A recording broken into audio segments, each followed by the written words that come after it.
오늘이 무슨 날이죠? 주일입니다. 주일. 주일이고 Father's Day. 6월 둘째 주일은 Father's Day, 5월 둘째 주일은 Mother's Day. 근데 Mother's Day는 전화회사가 불이 난답니다. 평소보다 8배, 9배 통화 볼륨이 늘어나고, 그런데 아버지 날은 굉장히 한가하답니다. 식당도 Mother's Day에는 자리가 없을 정도로 꽉꽉 차는데 Father's Day는 파리를 잡고 있다고 합니다. 그래서 여러분, 우리 아버지들 참 묵묵히 가정을 위해서 수고하고 헌신하시는데 이 꽃 여러분들 마음으로 받으시기를 바라고, 어머니 날에는 카네이션을 많이 준비해서 나갈 때 이렇게 하나씩 뽑아가시도록 했는데 아버지들은 그냥 보고만 가시기 바랍니다. 아무튼 아버지들 뒷모습을 뵈면은 참 이렇게 마음이 뭉클뭉클한데, 아버지들의 헌신과 사랑이 아니었으면은 어떻게 가정이 진행될까 생각을 해봅니다. 이번 금요일이 또 6.25입니다. 벌써 71주년입니다. 주일 아침에 북한에서 소련제 탱크를 앞세우고 이제 38선을 넘어서 침략을 해왔습니다. 낙동강 이남 부산 부분만 남겨놓고 거의 다 점령당하고 잿더미 또 다 파괴가 된 그런 상황 가운데에서 하나님께서 선교사님들을 통하여서 복음을 그 전에 뿌리게 하시고 산골짜기에서, 잿더미 위에서, 또 산 위에서 눈물로 기도하는 성도들의 기도를 들으시고 한국의 경제 부흥을 이루게 하셔서 지금 놀라운 성장을 이루었습니다. 세계적으로 권위가 있는 US News and World Report라고 하는 언론 기관이 있는데, 여기에서 매년 한 번씩 세계 국가별 순위를 발표를 합니다. 그거는 단순하게 경제적인 내용뿐만 아니라 군사와 외교와 모든 것을 종합해서 발표를 합니다. GDP, 이제 Gross Domestic Product라고 하는 건데, 국내 총생산을 포함해서 이제 그 국가 순위를 매기는데, 한국이 여러분 이번에 지난번에는 10위였는데 8위로 올라왔습니다. 놀라지도 않으시네요.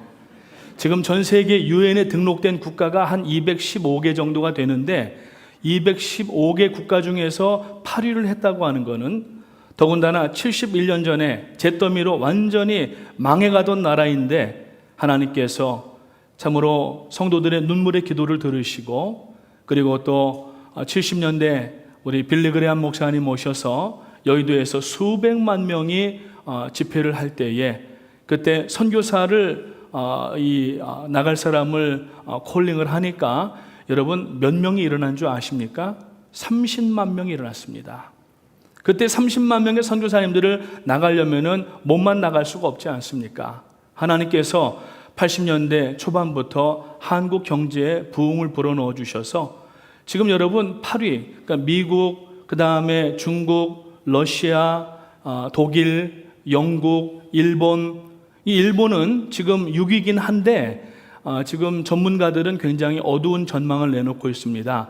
올림픽이 끝나게 되면은 아마 이 나라가 어떻게 될지 모르겠다고 이렇게 어둡게 얘기를 하는데, 그 다음이 한국이에요. 국내 총생산 아까 말씀드렸지만 GDP는 이미 일본을 넘어섰습니다.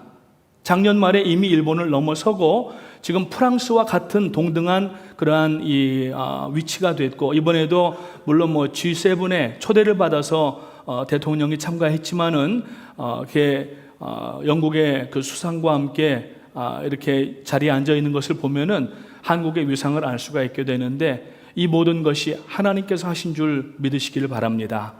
비록 우리가 이역만리 고국을 떠나와 있지만은 항상 두고 온 곳을 향하여서 기도하시기 바라고, 또 우리가 살고 있는 이 땅 미국을 위하여서도 하나님 말씀이 회복되게 하시고 교회들이 회복되게 하여 주시옵소서 기도하는 우리 프라미스 교회, 특별히 뉴저지 성전의 중보 기도자들 되시기를 주님의 이름으로 축복합니다.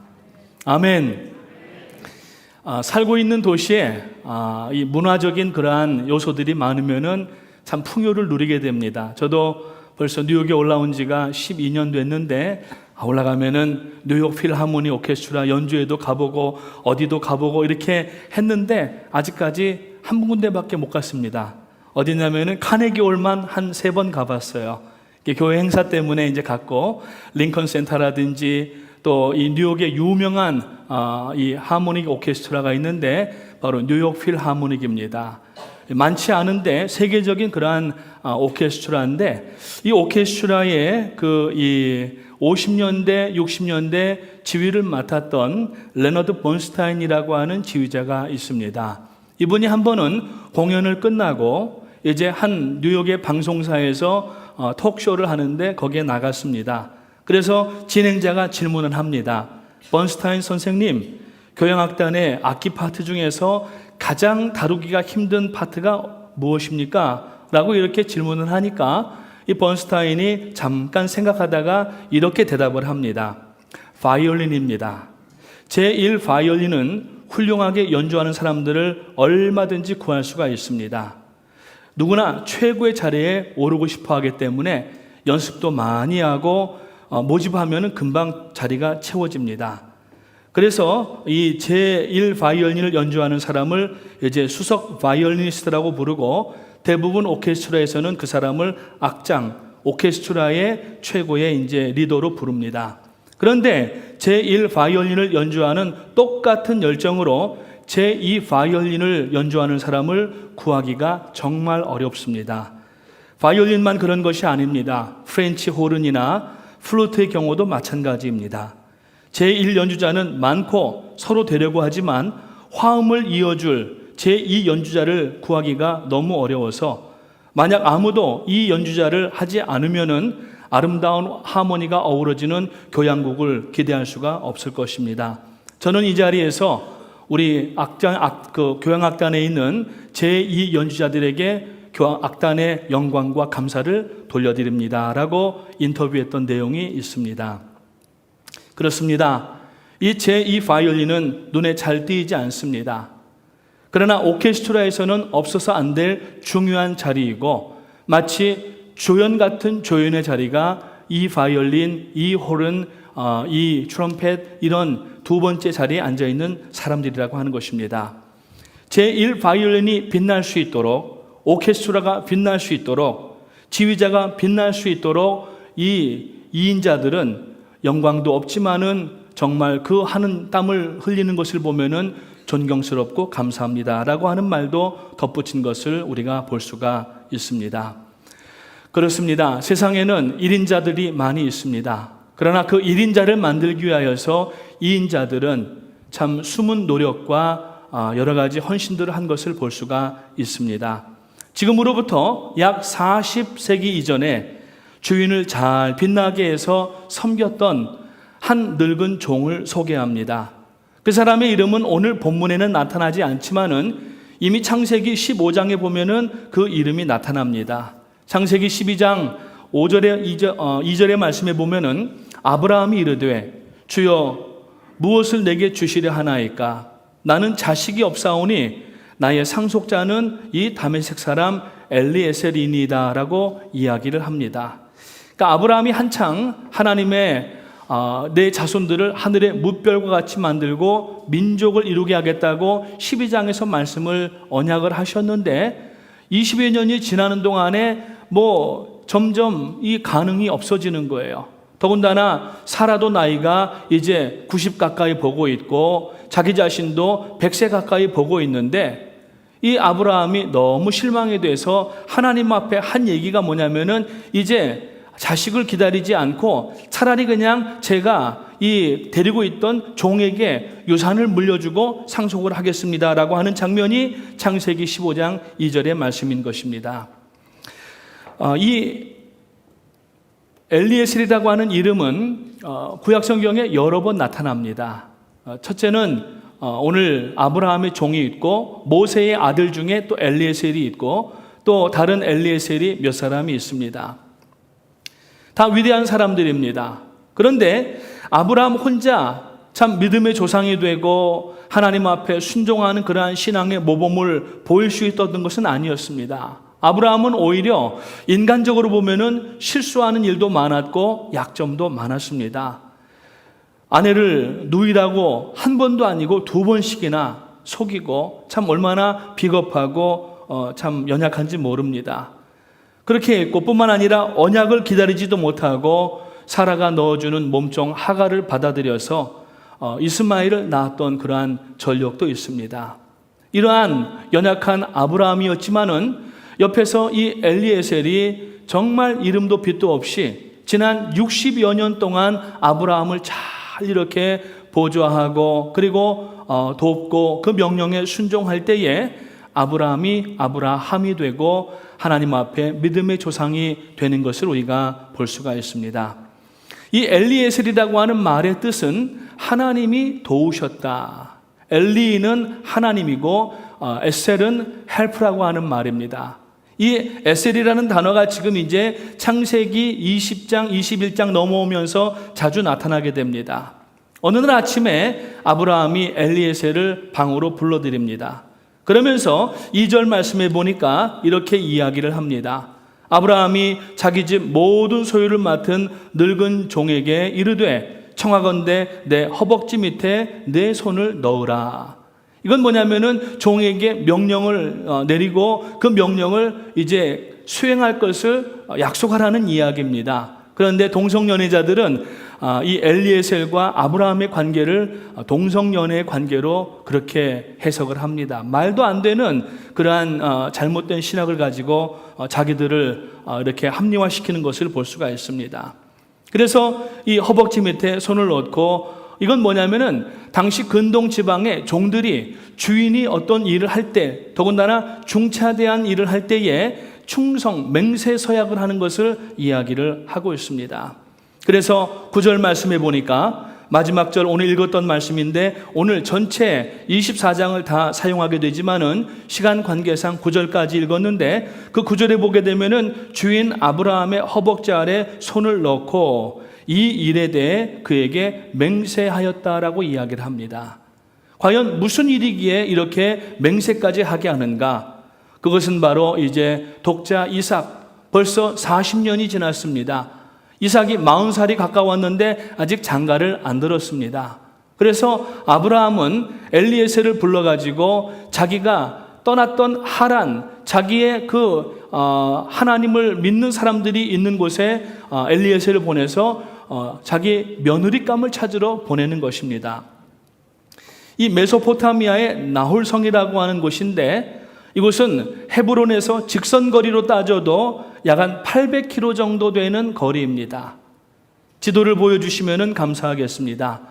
리로 따지게 되면 약 한 2000리 정도 되는 곳인데 제가 오늘은 포인트를 한번 준비해 봤습니다. 자, 여기 포인트가 화면에는 받아들이질 않는군요. 받아들이지 않으면 안 해야죠. 그래서 여기 지금 브엘세바 또 헤브론이 여기 있습니다. 그래서 이 헤브론에서 직선거리로 하란까지가 약 한 800km 정도가 됩니다. 그런데 이 나홀이라고 하는 것은 하란에서 약 한 60-70km 더 산 쪽으로 있는 그 지대입니다. 그러니까 여기까지 가려면은 이 엘리에셀이 당시의 나이가 한 100살 정도로 성경학자들은 추정을 합니다. 보면은 다메섹 사람 아까 창세기 15장 2절에 나왔지만은 다메섹 사람 엘리에셀에게 상속하기를 원한다고 얘기했을 때 다메섹이라고 하는 곳에서부터 이제 왔는데 이 하란에서부터 출발하여서 가나안 땅으로 들어올 때까지 중간에 보면은 이 다메섹이라고 하는 것이 있습니다.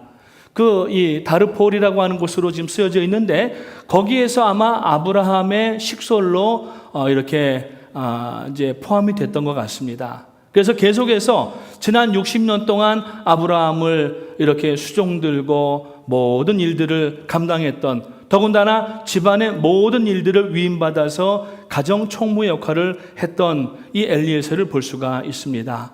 벌써 100살이니까 아마 허리도 굽었을 것이고 걸음걸이가 시원치 않았을 겁니다. 당시의 신발이 마치 샌들과 같은 것인데 도로 포장도 되어 있지 않고 뭐 신장로도 아니고 이제 뭐 아스팔트 길도 아니고 거기에 이렇게 가다 보면은 돌을 툭툭 치게 될 텐데 아마 엄지발가락부터 해서 앞부분이 다 까져서 피가 날 수도 있는 그런 상황입니다. 산지를 지나고 사막을 지나서 그 나홀성까지 가게 됩니다. 그래서 이 가고 오는 과정 가운데에서 엘리에셀의 이 성품적인 특징을 살펴보면서 오늘 우리는 하나님의 종입니다. 아멘. 오늘 우리는 목회자들뿐만 아니라 성도님 여러분들이 예수 그리스도의 보혈로 구원받고 하나님의 일을 위임받아서 감당하는 하나님의 종들입니다. 아멘. 전혀 부인하시는 것 같은데 우리는 종입니다. 사람의 종이 아니라 하나님의 종입니다. 종으로서 이 종의 모범이 되고 있는 엘리에셀에게 무엇을 배울 수 있는가 하는 것을 몇 가지 살펴보면서 오늘 여러분 하나님 앞에 영광을 돌리는 우리 모든 특별히 뉴저지 성전 성도님들 한 분 한 분이 되시기를 주님의 이름으로 간곡하게 부탁을 드립니다. 먼저 이 엘리에셀은 겸손의 종이었다고 하는 겁니다. 엘리에셀이 누구인지 아는 사람은 많지 않습니다. 엘리에셀이 누굽니까? 아까도 말씀을 드렸지만 15장 2절과 3절의 말씀을 다시 한번 보게 되면은 아브라함이 이르되 주 여호와여 무엇을 내게 주시려 하나이까? 아들을 주신다고 했는데 왜 주지도 않으십니까? 그래서 저는 제가 마음대로 하겠습니다. 나는 자식이 없사오니 나의 상속자는 아직 나지도 않은 자식에게 줄 수가 없기 때문에 이 다메섹 사람 엘리에셀에게 주겠습니다라고 이야기를 합니다. 3절 말씀에 보게 되면은 아브라함이 또 이르되 주께서 내게 씨를 주지 아니하셨으니 내 집에서 길린 자가 내 상속자가 될 것이니이다 라고 얘기를 합니다. 어린 시절 아브라함과 함께 여행을 출발하였던 다메섹 사람 엘리에셀에게 그 집안에서 자라나고 아마 거기에서 결혼도 하지 않았을까 생각을 합니다. 자녀도 낳지 않았을까 생각을 합니다. 그 사람에게 상속을 물려주겠다는 얘기예요.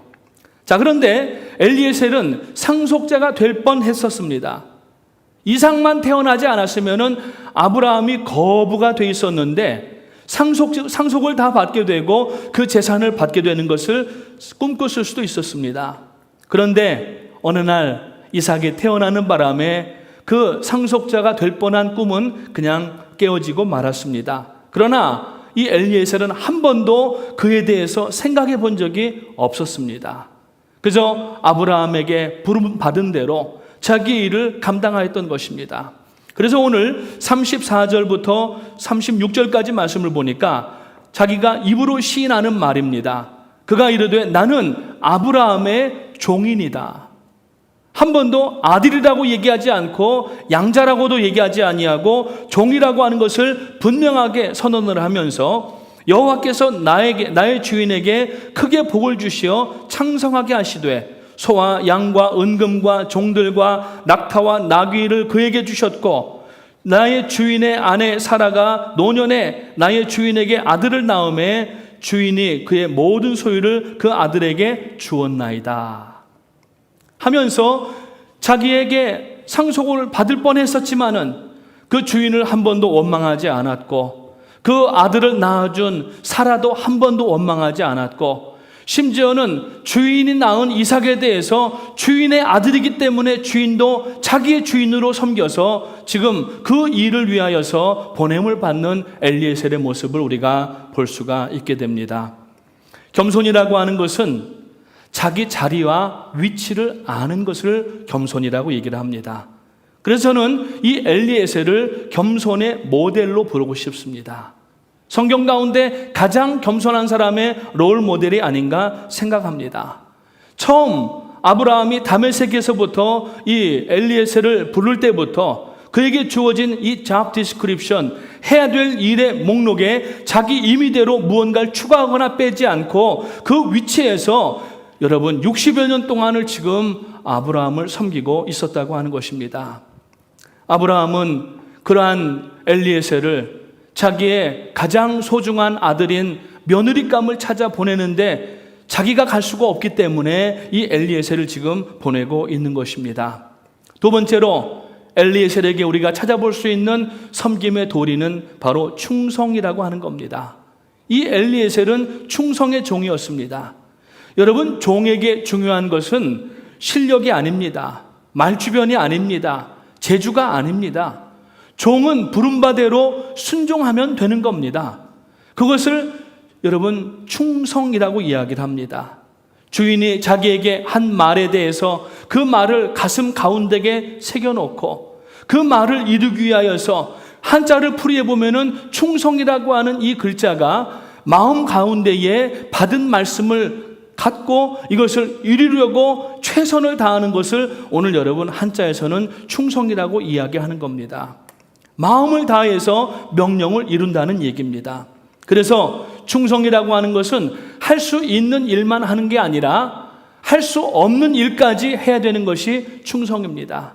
전쟁 가운데에 여러분 군인들이 만약에 상부에서 지시가 내려오고 지휘관이 돌격 앞으로 한다고 하면은 아무리 빗발치는 총알이 있어도 나가야 되는 겁니다. 이번 주 금요일에 6.25를 우리가 앞두고 있지만 전투 가운데에서 고지를 탈환하라고 할 때에 변변한 장비 하나 없이 소총 하나만 가지고 여러분 그 능선을 올라가던 병사들을 우리는 기억해야 됩니다. 그 병사들은 학도병도 있었고 이름도 군번도 없는 그러한 군인들이 있었지만은 뒤에서 돌격 앞으로 하니까 위에서 기관총으로 난사를 해도 그 총알을 빗발치는 총알 가운데 뚫고 올라가다가 전사하고 죽었지만 결국 그 죽음이 헛되지 아니하고 대한민국을 구하게 되었던 것이고 오늘 이 자리까지 한국을 만들었던 것을 우리는 기억해야 됩니다. 사랑하는 성도님 여러분, 충성은 할 수 있는 일만 대충 하다가 끝나는 것이 충성이 아니라 목숨을 내어놓고 죽기까지 일하는 거예요. 목숨을 내어놓고 죽기까지 일하는 겁니다. 오늘 여러분 우리는 구원받은 하나님의 자녀들입니다. 우리는 죽으면 어디 갑니까? 하나님 앞으로 갑니다. 죽기까지 순종해야 된다는 이야기입니다. 그래서 여러분 우리는 생명을 내고 신앙생활을 해야 되고 생명을 걸고 몸된 교회를 돌보고 이 일을 감당해야 됩니다. 그래야 여러분 하나님의 일을 이루어 나갈 수 있는 교회가 될 수가 있다는 이야기인 것입니다. 사랑하시는 우리 누저지 성전 성도님 여러분, 여기저기 자꾸 돌아보지 마시고 하나님께서 오늘 여기에다가 여러분을 나무와 같이 심으셨는데 열매를 맺을 수 있도록 죽기까지 여러분 하나님 앞에 충성을 맹세하시고 전진해 나가는 우리 모든 뉴저지 성전 성도님들 되시기를 간곡하게 부탁을 드립니다. 여러분 다른 곳 바라보지 마십시오. 저희 교회 같은 교회가 어디 있습니까? 제가 무슨 교회의 규모나 시설을 이야기하자는 게 아닙니다.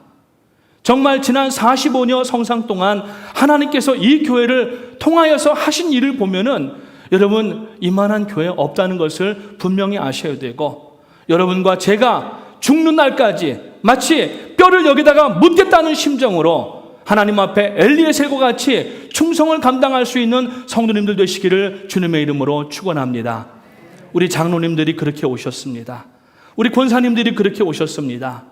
사랑하시는 젊은 성도님 여러분, 자꾸 다른 데 쳐다보지 마시고 오늘 여러분 교회에 충성하시기 바랍니다. 왜? 교회의 머리는 예수 그리스도시라고 에베소서에서 분명하게 말씀하고 있기 때문에 우리가 교회 안에서 받은 바 사명을 감당할 때 이것은 주님께 충성하는 일이 되고 이것은 결국 하나님의 영광을 드러내는 일이 될 수가 있다고 하는 것입니다. 그래서 충성된 종은 자기 실력과 자기 눈치와 자기 노하우를 가지고 일하는 게 아니라 교회에서 세우신 리더십을 통하여서 명령하면은 그 말에 곧바로 순종하는 겁니다. 자기 꾀, 자기 실력이 아니라는 얘기입니다. 순종만 하면 됩니다. 아멘. 그래서 마태복음 25장 21절 말씀에 보게 되면은 예수님께서 달란트를 나누어 주고 그 나중에 와서 회개할 때에 한 달란트 받은 사람은 땅속에다가 묻어두었어요. 그 이유가 뭐냐면은 아니 주인이 나를 너무 얕봤다는 거예요. 내 실력이 얼마나 큰데 다른 사람들은 2달란트, 5달란트 줬는데 나는 고작 1달란트 줬는데 이거 갖고 뭐 하냐는 거예요. 땅에다가 묻어두었습니다. 2달란트 받은 사람, 5달란트 받은 사람은 참 열심히 그걸 가지고 일을 했습니다. 나중에 주인이 돌아왔습니다.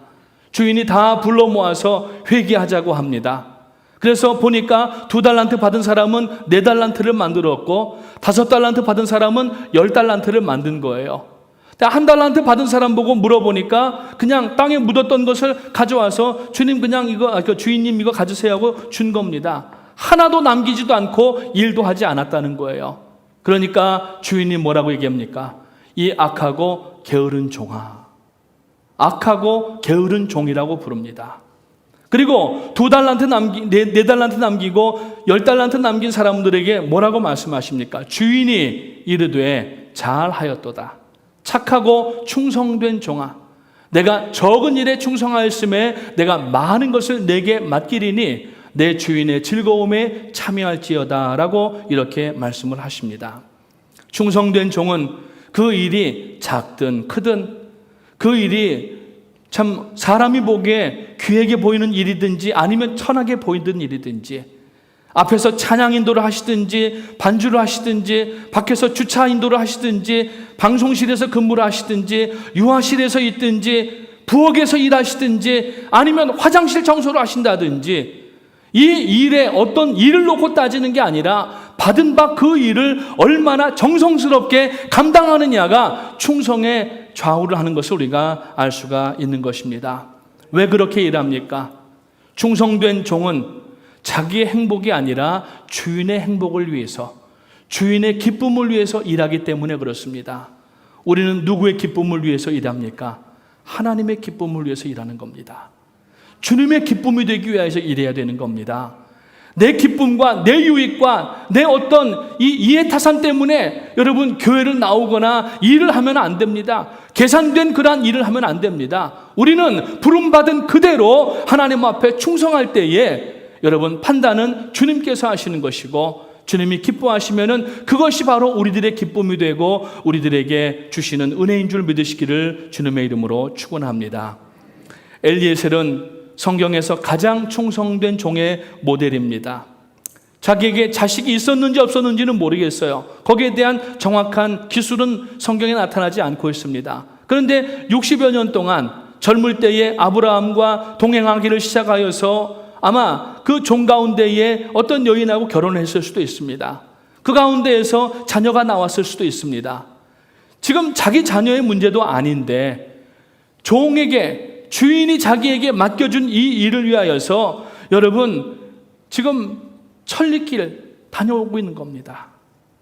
무려 800km, 1000km를 지금 왕복으로 여행을 하는 겁니다. 왜냐하면은 주인이 낳은 그 아들 백세에 어떻게 낳았는지 지금 엘리에셀은 다 보아왔습니다. 그동안에 이스마엘이 난 것도 보았습니다.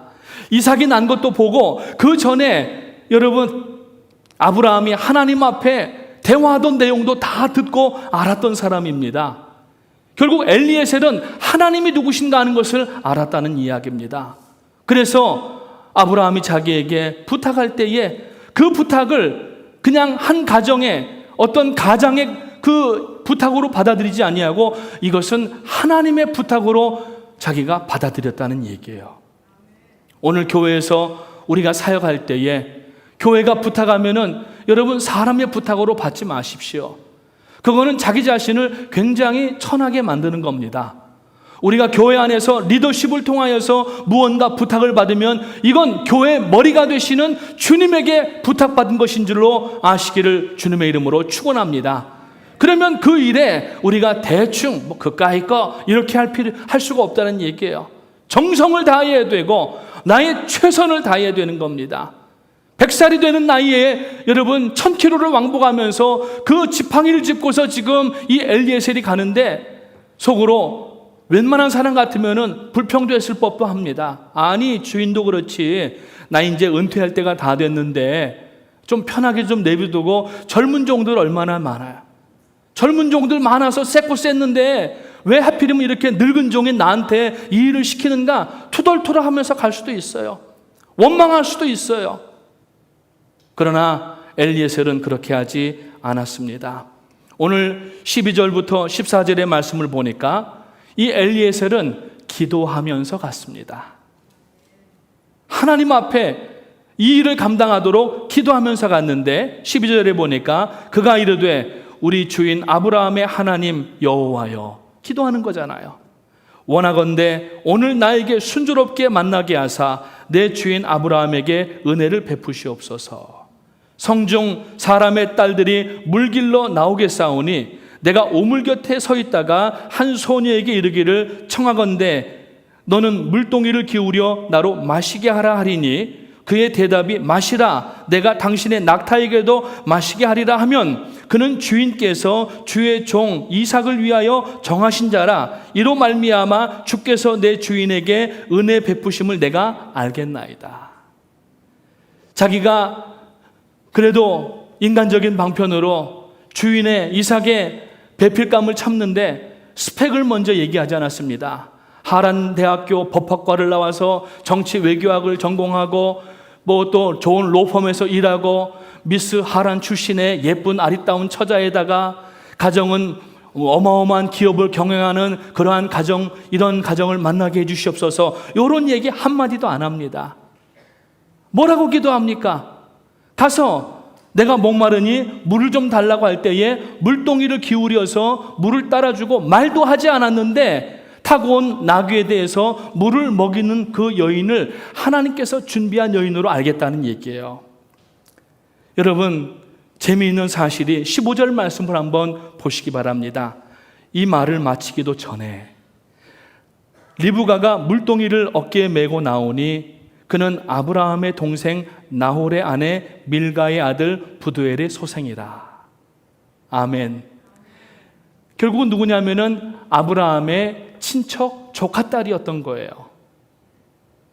하나님께서 가나안 땅에서는 결혼을 아브라함을 시키지 않겠다고 작정을 한 겁니다. 가나안 땅을 지금 다녀보니까 전부 우상 숭배한 거예요.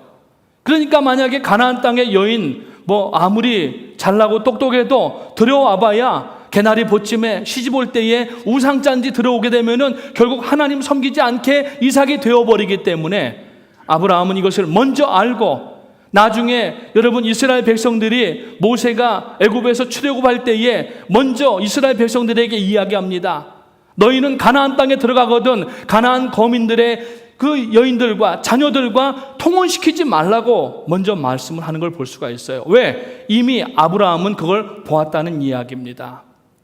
그 말을 듣지 않았던 이스라엘 백성들은 나중에 가나안 땅에 들어가지만 우상 숭배 가운데 들어가게 되고 결국 북왕국과 남왕국이 우상 숭배 때문에 하나님 앞에 멸망당하는 것을 우리가 볼 수가 있다는 것입니다. 자, 여기 보니까 이 아브라함의 동생 나홀의 아내 밀가의 아들 부두엘의 소생이라 하면서 이 부두엘의 딸이 바로 니브가고 이 라반이 이게 오빠인 거예요. 이제 여러분 퍼즐이 좀 맞춰지시죠? 라반이 누굽니까? 라반이 지금 이 리브가의 오빠예요. 나중에 이삭을 낳게 되지 않습니까? 죄송합니다. 야곱을 낳게 되지 않습니까? 야곱이 도망갈 때 어디로 도망 보내냐면은 라반에게 도망 보내잖아요. 그러면서 이제 이 부두엘과 지금 여러분 사진처럼 보이지만 제가 뭐 직접 본 일이 없기 때문에 비슷한 사람들을 골라봤습니다. 그 엘리에셀과 중간에 부두엘과 밑에 보니까 이 리브가 아주 예쁜 아가씨가 하나가 있는데 이 세 사람이 만나게 됩니다. 그런데 이제 결국 우물가에 도착합니다. 도착을 해서 한 여인이 있는데 처자가 있는데 이 여인에게 기도한 내용대로 나에게 물동이를 좀 기울여서 물을 달라고 하니까 순순하게 물을 부어주고 뿐만 아니라 말을 안 했는데 저기 있는 낙타에게도 물을 먹이겠다고 하면서 가서 물을 먹이는 거예요. 이건 사람에게 한 말이 아닌데 자기가 마음으로 하나님 앞에 기도했는데 여러분 이 말씀을 전하는 저도 막 여기 소름이 지금 돋습니다. 아브라함은 그 당시에 막 소름이 돋고 머리카락이 쭈뼛쭈뼛 섰을 겁니다. 왜? 응답이 그렇게 온 거예요. 결국에는 오빠를 만나게 되고 오빠가 인도하여서 부두엘의 집에 들어가게 됩니다. 여기서 이야기를 합니다. 뭐라고 얘기합니까? 자기에게 아브라함 주인이 있고 그 아들 이삭이 있는데 이 아브라함이 하나님을 섬기는 자고 쭉 집안 내력을 이야기를 합니다. 기도하는 마음으로 이야기를 합니다.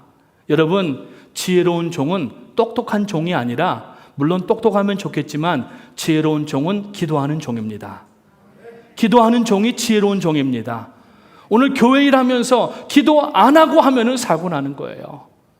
교회 사고의 대부분은 기도 없이 시작했기 때문에 기도 없이 진행했기 때문에 결과를 바라다가 기도 없는데 무슨 결과가 나오겠습니까? 우리 프라미스 교회 뉴저지 성전 성도님 여러분, 기도하는 성도님들 되시기를 주님의 이름으로 축복합니다. 새벽 제단에 나와서 기도하시기 바랍니다. 또 금요 예배에 나와서 기도하시기 바랍니다.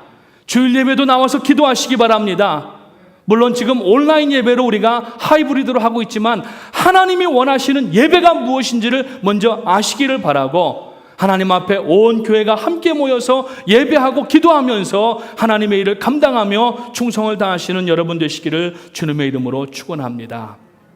믿음대로 엘리에셀은 기도했고 기도한 대로 이루어진 것입니다. 믿음대로 기도하는 대로 이루어진 것을 여러분 엘리에셀은 지금 체험하면서 온 몸에 전율이 왔을 겁니다. 하나님께서 그동안에 100세가 된 아브라함에게 아이를 주시고 모든 기적과 능력을 행하셨던 것을 눈으로 보아왔던 그가 이번에는 자기가 직접 그 기적을 체험하는 거예요. 사랑하시는 성도님 여러분, 오늘 하나님 앞에 여러분들 기도하면서 진행하게 되면은 하나님의 기적을 체험하는 성도가 될 줄로 믿습니다. 그리고 이제 집에 가서 다 이렇게 설명을 합니다. 그리고 엘리에셀이 모든 이야기를 마치고 난 후에 이 부두엘에게 보물을 줍니다. 그리고 부두엘이 며칠 더 있다가 먼 길 왔으니까 쉬었다 가라고 합니다. 그런데 이 엘리에셀이 뭐라고 대답합니까? 자기는 내일 아침에 곧바로 헤브론으로 출발하겠다는 거예요. 왜? 자기가 쉬는 것도 좋지만 주인이 얼마나 기다리고 있겠냐는 거예요. 주인의 마음을 알고 주인에게 이 기쁜 소식을 전하기 위해서 가겠다고 얘기를 하니까, 여러분 58절 마지막 부분에 보니까 이 리브가가 뭐라고 얘기를 합니까? 리브가가 불러 그에게 이르되 내가 이 사람과 함께 가려느냐? 라고 부두엘이 물어볼 때, 아버지가 물어보니까 이 리브가가 뭐라고 얘기합니까? 대답하되 가겠나이다. 하나님의 응답이 이루어지고 있는 것입니다. 우리는 하나님의 자녀입니다. 동시에 우리는 하나님의 종입니다. 우리가 하나님의 종이지만 여러분 그냥 마지못해서 억지로 하는 그러한 여러분 노역을 하는 노예가 아닙니다.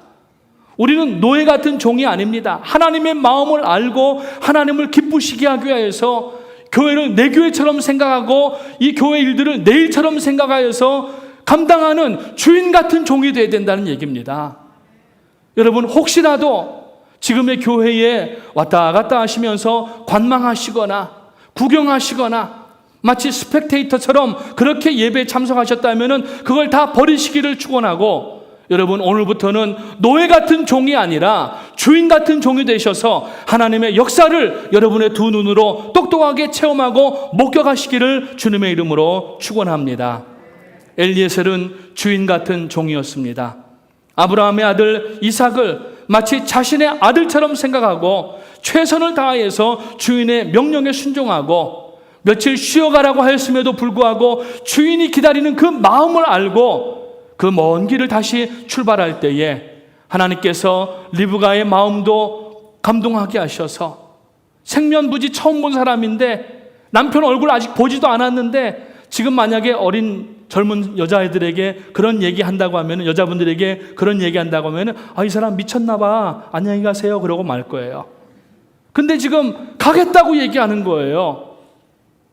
여러분 하나님께서는 충성하는 자에게 사람을 만나게 하시고 이를 이루어 주시는 하나님이신 줄 믿으시기를 주님의 이름으로 축원합니다. 우리는 하나님의 아들이고 딸이기 때문에 우리는 다른 집안 일을 하는 게 아니라 내 집안 일을 하는 겁니다. 결국 천국의 유산을 누가 받습니까? 내가 받는 겁니다. 우리가 받고 여러분이 받는 겁니다. 그걸 안다면은 우리는 여러분 하나님 앞에 지금 교회로부터 부탁받고 초청받은 일에 대하여서 거부하고 다음에 하겠습니다 이렇게 할 게 아니라, 부족하지만 저를 써주십시오, 제가 하겠습니다. 여러분 하나님 앞에 교회를 통하여서 일을 부탁받은 사람은 하나님께서 시간이 없는 사람에게는 시간도 주십니다. 물질이 없는 사람에게는 물질도 주십니다. 건강이 없는 사람에게는 건강도 주십니다. 모든 거 다 붙여주신다는 거예요. 내 생각대로 시간이 없다고 얘기하지 마시고, 내 상황대로 지금은 아니라고 말씀하지 마시고 하나님의 라이트 타임을 어디에 있는가 생각하시면서 오늘 하나님의 부르심에 순종하게 되시기를 주님의 이름으로 축원합니다. 우리는 예수님께서 지휘하시는 천국 오케스트라입니다. 비록 우리가 수석 바이올리니스트나 수석 잉글리시 호른 주자는 아닙니다. 그저 내 악보에 충실하면서 정확하게 거기에 연주하기만 하면 됩니다. 그러면 나의 작은 부분이지만은 이 연주를 통하여서 화음을 이루게 하고 그로 인하여서 그 자기가 속해 있는 교향악단이 유명해지고 영광을 받고 지휘한 지휘자도 영광되는 겁니다. 오늘 우리가 여러분 내 작은 일 하나 정말 눈에 보이지 않고 생색나지도 않고 드러나지 않는 일이지만은 여기에 충성하면은 그 모든 영광이 누구에게 가느냐? 주님께 간다는 이야기입니다. 아멘. 이걸 믿으시면 아멘 하시기 바랍니다. 그러면 오늘 우리는 여러분 엘리에셀과 같이 하나님 앞에 충성해야 됩니다. 우리 교회는 항공모함이라고 부릅니다. 유람선이 아니라 항공모함, 전투하는 배입니다. 왜 이렇게 했느냐? 지금 18억 5천만 명의 어린아이들 가운데 예수님이라고 하는 이름을 들어보지도 못하고 죽어가는 아이들이 많이 있습니다. 그래서 12년 전에 여러분 퀸즈 성전에서 414 사역이 시작이 되고 지금 항공모함을 보내는 마음으로 여기에 인적 자원과 영적 자원과 물적 자원을 실어서 지난 10여 년 동안 죄송합니다. 이런 말씀 드려서 여러분 700만 불, 800만 불 이상의 그 재정을 투자하면서 지금 진행하고 있는 거예요. 성도님들 어렵게 일하시면서 이 더위에 네일살롱에서 손톱 발톱 다듬어 주시고 그 더운 세탁소 안에서 일하면서 재봉질 하시면서 스팀에 여러분 땀이 그냥 비 오듯이 흘리시면서 그렇게 일하면서 우리 교회가 지금까지 여러분 얼마나 아끼지 아니하고 감당해 나가셨습니까? 사랑하시는 우리 브라미스 교회 성도님 여러분, 오늘 여러분이 이 주인공이 되시기를 주님의 이름으로 부탁을 드립니다. 지금 사진에 보시는 항공모함은 엔터프라이즈라고 하는 항공모함입니다. 니미츠급이라고 얘기를 합니다. 제일 큰 항공모함이에요. 이 항공모함의 승조원이 무려 3,500명이 들어갑니다. 3,500명 가운데 한 사람도 관광하러 오거나 다른 사람 하는 일이 뭔가 구경하려고 팔짱 끼고 구경하려고 온 사람 한 사람도 없어요. 저 갑판 위에 어슬렁어슬렁 걸어다니는 사람, 카메라 들고 다니는 사람 한 사람도 없습니다. 관제탑에서 저 갑판 위에서 비행기를 출격시키기 위해서 정말 땀 흘리며 뛰어다니는 사람들이 보이고 그 갑판 밑에 보면은 경납고에 지금 들어가 있는 비행기들을 하나씩 끌어올리기 위해서 그 쇳덩어리들을 붙잡고 일하는 사람들이 있고 관제탑에서 신경을 날카롭게 세우면서 비행기를 나가라고 지시하고 들어오는 비행기를 받아들이고 뿐만 아니라 탄약고에서 계속 나가는 그 비행기들에게 그 탄약을 장전시키고 뿐만 아니라 비행기 항공모함이 계속 발진할 수 있도록 엔진실에서 그 뜨거운 엔진 옆에서 여러분 땀 흘리며 수고하는 기관사들이 있고 그리고 이 사람들을 먹이기 위하여서 식당에서 여러분 3,500명의 그 식사를 준비하는 그런 사람들이 있습니다. 우리 항공모함 뉴저지와 퀸즈 3,500여 명의 승조원들이 계십니다. 저는 여러분들에게 오늘 말씀드리기를 구경하지 마시고 여러분 일을 찾아서 뛰어 들어가시기를 주님의 이름으로 축원합니다. 이것이 바로 오늘 우리가 제2의 엘리에셀이 되는 방법인 것입니다. 오늘 우리는 엘리에셀을 통하여서 그의 모든 됨됨이와 그의 여정과 순종하는 모습을 살펴보고 그가 누구인지를 살펴보았습니다. 지식으로만 엘리에셀 가지고 있으면 아무 소용이 없다는 얘기입니다. 오늘 우리가 제2의 엘리에셀이 되고 제3의 엘리에셀이 되고 제4의 엘리에셀이 되고 아멘 나올 때까지 갈 거예요. 제5의 엘리에셀이 되고 제6의 엘리에셀이 되고 3,500명의 엘리에셀이 되시기를 주님의 이름으로 축원합니다. 그러면 우리는 마치 바다가 물이 바다 덮은 것 같이 여호와 영광을 덮는 그날까지 죽기까지 충성하는 성도가 될 것이고 이제 여러분 우리가 이 에셀이라고 하는 단어를 근래 많이 주보를 통하여 지금 보고 계실 겁니다. 담임 목사님 말씀에 에셀나무 프로젝트가 퀸즈에서는 선포됐어요. 다음 주에 담임 목사님 오셔서 이제 그것을 선포하게 되십니다. 그 내용이 중요하기 때문에 저나 광 목사님이나 아직 그걸 설명하려고 시도하지 않았습니다. 목사님이 오셔서 직접 하셔야 될 것 같습니다. 그 에셀나무 프로젝트는 이미 이 엘리에셀이 그 아브라함의 가정에서 적게는 그 주인의 아들의 며느리감을 구하는 일이었지만은 결국에는 그 아들과 며느리의 만남을 통하여서 그리스도가 오는 계보가 이어지게 되고 민족을 이루게 되고 구원받는 하나님의 자녀들이 나타날 것을 아마 엘리에셀은 보지 않았을까 생각을 합니다. 오늘 여러분들이 바로 그 엘리에셀이 되시기를 바라고, 오늘 하나님 앞에 우리 다 일어나셔서 찬양할 때에 하나님 앞에 영광 돌리고 다시 한번 결단하여서 오늘 여러분 우리 프라미스 교회가 계속 한국 모함이 진행해 나갈 수 있도록 여러분 힘을 함께 모을 수 있도록 하시기를 바라겠습니다.